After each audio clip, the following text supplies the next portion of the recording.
Sometimes, the smallest act of kindness becomes the spark that lights 1,000 hearts. It doesn't come wrapped in gold or shouted from rooftops, it comes quietly, on a rainy night, from the hands of someone the world has long forgotten. It was one of those nights when the world felt heavy, the kind of rain that soaked through hope itself. On the edge of a forgotten town, under the dim glow of a flickering neon sign, an old woman named Marjorie stood waiting for the last bus.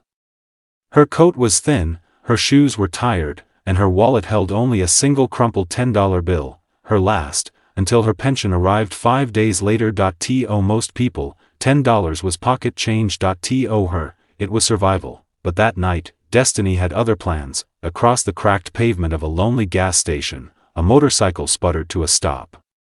Its rider, a tall man in a torn leather jacket, staggered off, bleeding and bruised.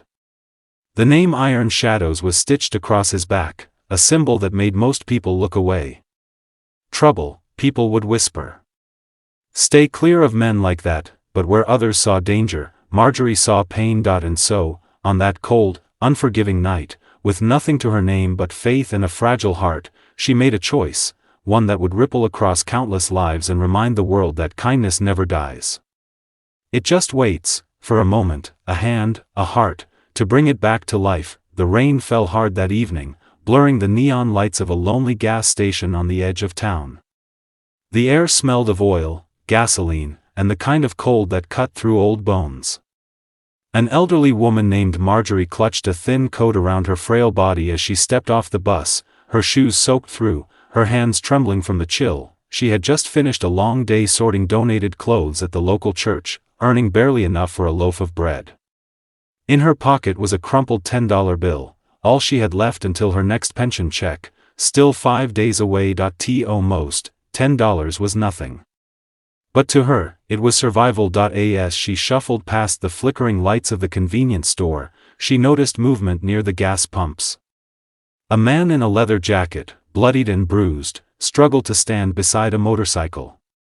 The patch on his jacket read Iron Shadows, a name whispered with fear around town.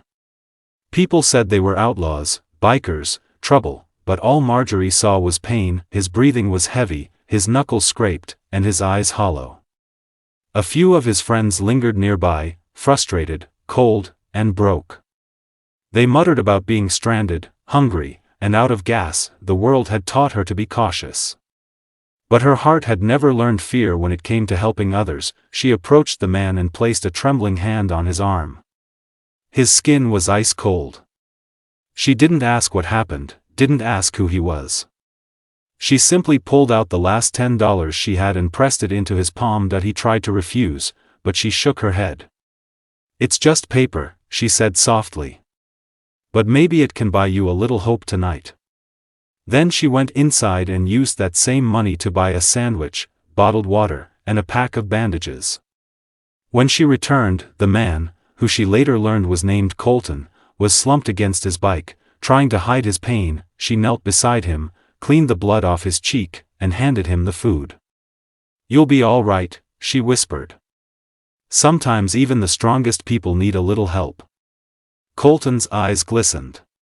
He had been in fights before, broken bones, lost friends, but never in his life had he met someone so fragile, yet so brave. When she left that night, the rain still fell, but something inside him had changed. That night, Marjorie went home hungry.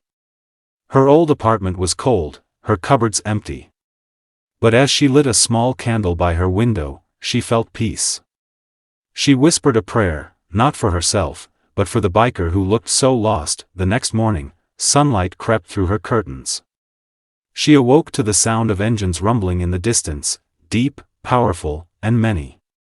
At first, she thought it was thunder. But as the sound grew louder, she pulled her curtain aside and froze. A line of motorcycles, more than 50, stretched across her street.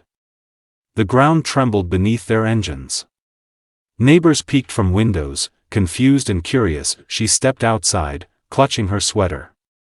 From the front of the group, a tall man stepped forward, cleaned up, his bruises fading, his eyes kind. "It was Colton." "Morning, ma'am," he said gently. "Didn't think we'd ever find you again." Behind him, another rider approached, holding a bouquet of daisies, her favorite flower. Colton explained that he and his crew were veterans who rode to raise money for struggling soldiers. Their gas cards and wallets had been stolen, leaving them stranded with nothing but their bikes. Her $10 had fed them, given them gas, and gotten them through the night. They hadn't forgotten. Colton told her they had shared her story online, and within hours, people from all over had donated. Then he handed her an envelope, over $20,000 inside. Enough to fix her roof, fill her cupboards, and give her peace. Tears streamed down her face. Colton knelt before her and said, "You gave us kindness when the world turned away. Today, the road gives it back to you." But that wasn't all. The writer spent the day rebuilding her old community garden, a place she once tended before her arthritis made it too painful. They brought soil, flowers, and tools. Children from the neighborhood joined in. The sound of laughter and engines mixed in the air, creating something beautiful, a song of hope. By sunset, the once dull courtyard bloomed with color. For the first time in years, Marjorie didn't feel invisible. She felt seen, loved, and alive. Before the bikers left, Colton handed her a black leather vest with a patch stitched on the back. It read, "Guardian of the road. You're one of us now," he said. "Wherever we go, your story rides with us." She pressed it to her heart, overwhelmed, and then, the roar of engines filled the evening air. Rolling down the street like a storm made of gratitude and grace. The roar of engines filled the evening air, fading into the horizon like a moving storm of gratitude and grace. As the sun dipped below the trees, Marjorie stood at her window, watching the last glimmer of chrome disappear down the road. Her tiny apartment, once silent and gray, now seemed alive, filled with laughter from neighbors, the scent of new flowers, and the warmth of a heart restored. She turned toward the table, where the envelope still lay beside the daisies. The money was more than she had ever held in her life, but that wasn't what brought tears to her eyes. It was the knowledge that her small act, a crumpled $10 bill, had touched hundreds of hearts she'd never even met. She realized then that the real miracle wasn't in what she received, but in what she gave. Her kindness had been the spark, the one small light that reignited hope in a world desperate for it. She pressed the leather vest against her chest, whispering through her tears, "Kindness always finds its way home." And as the night settled over the quiet town, the old woman with the fragile hands and unbreakable heart became something more, a legend of compassion, a reminder that grace still lives on the open road. So if you ever feel unseen, unheard, or unimportant, remember this: even the smallest act of love can echo across countless lives, because one simple gesture, one single moment of selflessness, one $10 bill given with faith can become the seed of a miracle.